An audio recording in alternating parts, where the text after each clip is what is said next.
Another key feature of our cabinets here at Nichols Cabinets is that we use a leg leveler system for all of our cabinets. Now you can order your cabinets without the hub and Webcoin, that's easy to do, but most of the time our dealers like to go with our leg leveler system.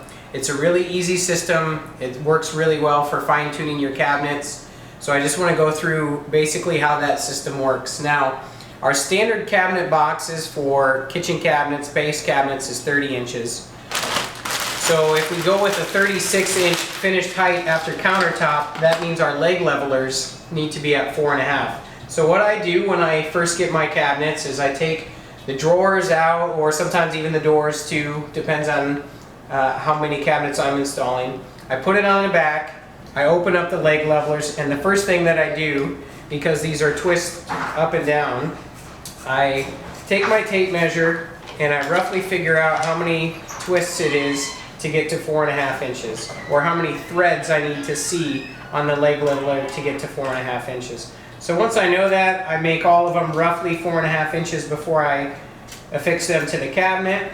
That just makes the installation of them a little bit faster because my heights are very close to begin with.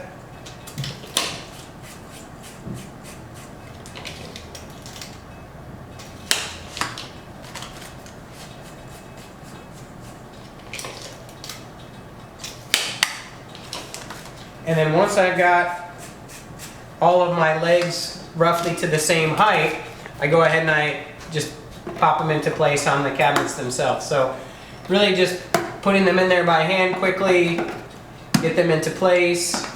And then if I want to go the extra measure, I can just give each one of them a quick shot to make sure that they're all the way into the hub. So once I've got the legs into the hubs, I'm going to go ahead and stand my cabinet up. Now, this is pretty easy on small cabinets. On larger cabinets and definitely pantries, you're going to want to get a second person to help you do this, otherwise the legs are going to break. So we lift it up, it's on its legs, and I slide it into place. Once the cabinet is up, then I take my pieces of Toekick and I lay them down in front of the leg levelers. And everywhere where I have a leg, I'm going to make a mark on my Toekick. The way that the Toekick comes from Nichols, we have two routes. We have one in the about a third of the way down, and then we have one at the top. The top is put in place so that you can push this all the way in and there'll be room for the hub. And the middle one is for these little clips. So these clips are going to go everywhere where I have a little mark.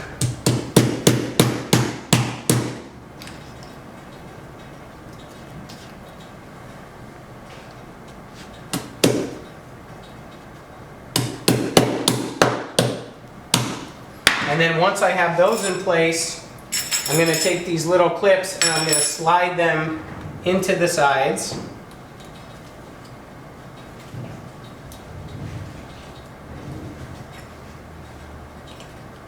And it doesn't really matter if I go up or down on them when I'm not at a corner, but when I'm at a corner, I have two different positions I can do. I can put one down and one up so that I can have two clips on the same hub.